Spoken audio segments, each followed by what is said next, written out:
kaidah yang kedua, segala yang datang dari Allah itu tidak mungkin buruk. Tidak mungkin. Kenapa kita diminta untuk taat dengan mutlak? Karena segala yang datang dari Allah pasti baik.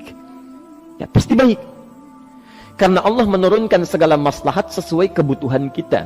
Cuma manusia kadang-kadang, menginginkan sesuatu dengan pikiran pendeknya yang bukan kebutuhannya. Al-Baqarah 216. Agak pelan-pelan kita ya.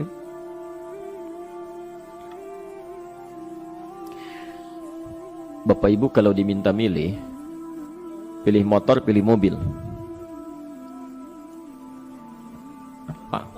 Pilih motor, pilih mobil. Kalau sebagai manusia biasa pilih motor, keterlaluan itu. Umumnya akan memilih mobil. Akan memilih mobil umumnya. Tapi kadang-kadang kita menginginkan sesuatu yang tinggi, menurut Allah itu bukan kebutuhan kamu. Kebutuhan kamu itu motor.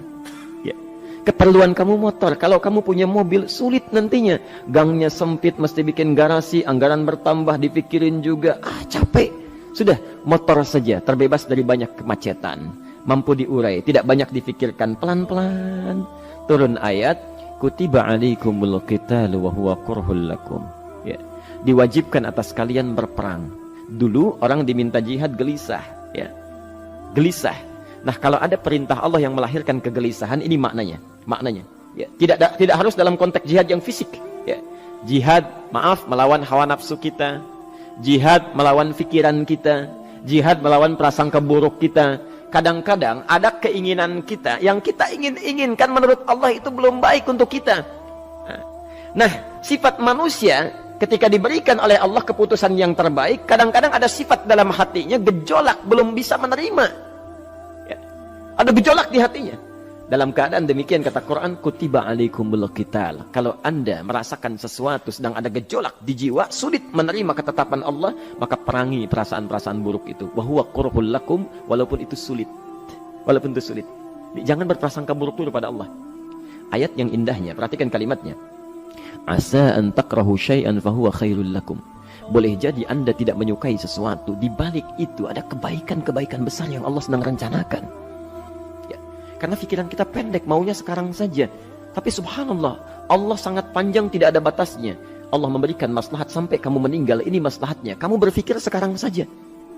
Wa asa an tuhibbu syai'an wa huwa syarrul lakum.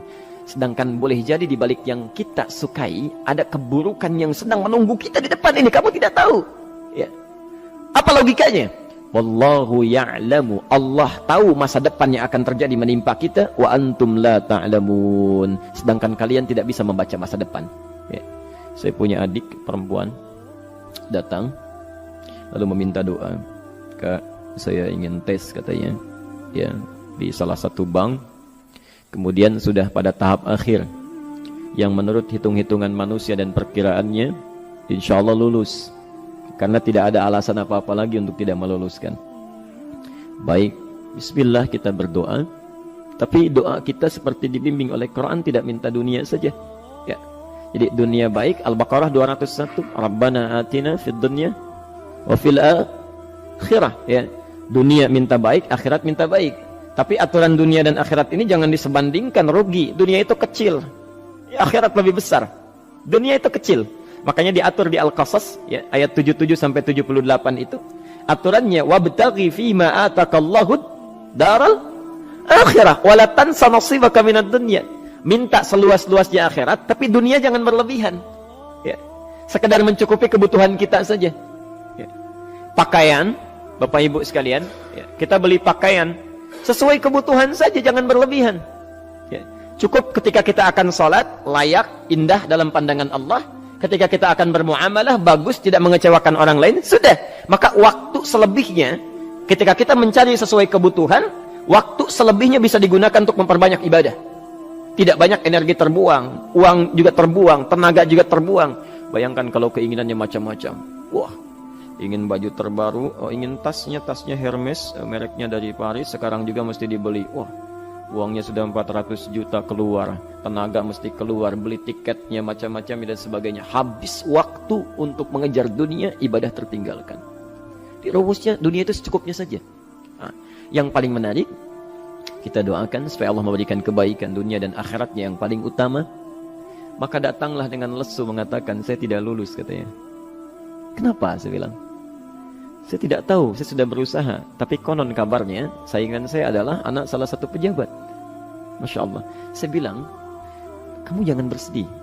Kamu menginginkan sesuatu dengan pikiran pendek, Allah pasti memberikan yang terbaik yang tidak terlukiskan nanti.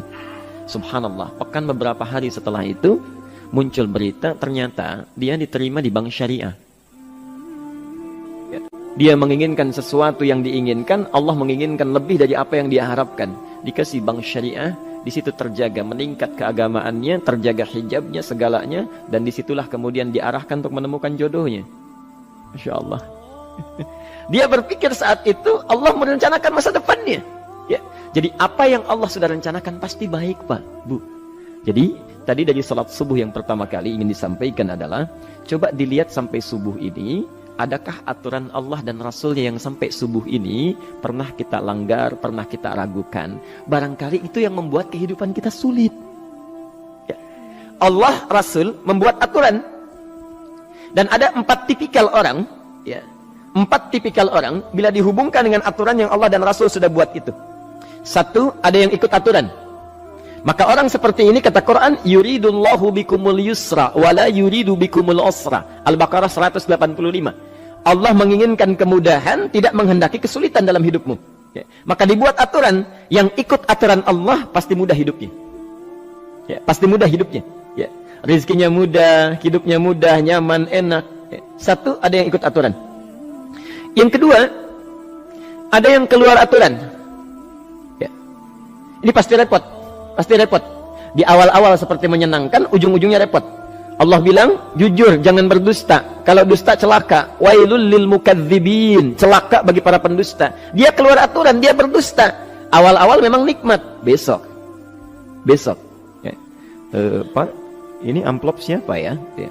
Maaf Pak, ini amplop memang ini khusus Pak, anggaran tertentu, tidak ada kaitan dengan proyek ini. Padahal ada kaitan dengan proyek, dia sisihkan untuk kepentingan pribadinya. Bohong. Saat itu merasakan enak dapat tambahan, besok-besok dikejar-kejar sama aparat kepolisian. Ya. Celaka. Wail, itu sudah keluar aturan pasti celaka. Ya. Subhanallah. Jadi ada orang kedua keluar aturan. Yang ketiga bikin aturan sendiri. Dikasih aturan, dia bikin aturan sendiri. Subhanallah. Kalau sakit, dibuat ketentuan. Sakit pertama, kalau biasa-biasa saja, ya, subhanallah, ikhtiarnya pergi ke dokter. Seorang sahabat datang kepada Rasulullah, ya Rasulullah, saya sakit, tolong doakan saya. Kata Nabi, idhab ila tabib, pergi ke dokter. Ini orang pintar sekali. Kata orang ini, ya Rasulullah, Anda kan Nabi Rasul, angkat tangan Anda, Allah kan maha menyembuhkan, nanti Allah sembuhkan saya. Cerdas ya? Tapi subhanallah, Nabi harus lebih cerdas, dapat bimbingan dari wahyu. Pergilah ke dokter karena kesembuhan yang telah Allah tetapkan dititipkan di tangan para dokter. Masya Allah, pergi ke dokter. Ya. Itu rumus pertama. Nanti kalau dokter sudah pada hand up, ya, angkat tangan tidak mampu menyembuhkan, itu tandanya Allah ingin langsung menyembuhkan tanpa turut campur makhluk yang ada. Maka kaidahnya akan berubah nanti, ya, dari kaidah biasa kepada kaidah Al-Anbiya ayat 83 sampai 84. Itu aturan yang menyembuhkan langsung dari Allah Subhanahu wa taala. Tapi kalau Anda sakit, perginya ke dokter. Ya. Cuma ada manusia bikin aturan sendiri. Sakit, pergi ke dukun. Ya. Dukun nggak bisa, pergi ke paranormal. Dirinya pun sudah nggak normal. Makanya disebut paranormal, karena nggak normal. Ya. Tapi didatangi juga gitu, bikin aturan sendiri. Karena itu jadi lebih sulit hidupnya. Ya. Doa, minta pada Allah, kan sederhana. Ya. Doa, nggak bayar, nggak ada macam-macam, Masya Allah, gampang sebetulnya. Ada kekeringan, sekarang kan banyak kekeringan ya, banyak kekeringan. Dikasih rumus, subhanallah, dikasih rumus yang tidak perlu pakai biaya, meluangkan waktu, itu pun berpahala juga. Dunianya dapat, akhiratnya melimpah. Ya. Dikasihlah salat istisqa, Masya Allah, tinggal minta, memohon kepada Allah. Salat, mengangkat tangan, mohon pada Allah, subhanallah. Manusia tidak bikin aturan sendiri. Digarami saja. Orang garamin sayur, dia garamin awan. Cari biaya miliaran, terbang pakai pesawat. Kalau Allah tidak berkehendak, ya sudah. Ya. Ayo silahkan, berapa biaya yang mau kamu kumpulkan? Tenaga yang kamu kumpulkan silahkan aja. Ya. Yang ini hujan, bikin kering lagi di sana. Sana hujan, bikin kering lagi di sana. Mau sampai kapan? Ya. Dikasih yang gratis, tinggal muncul. Cuma manusia bikin aturan sendiri. Ya susah hidupnya.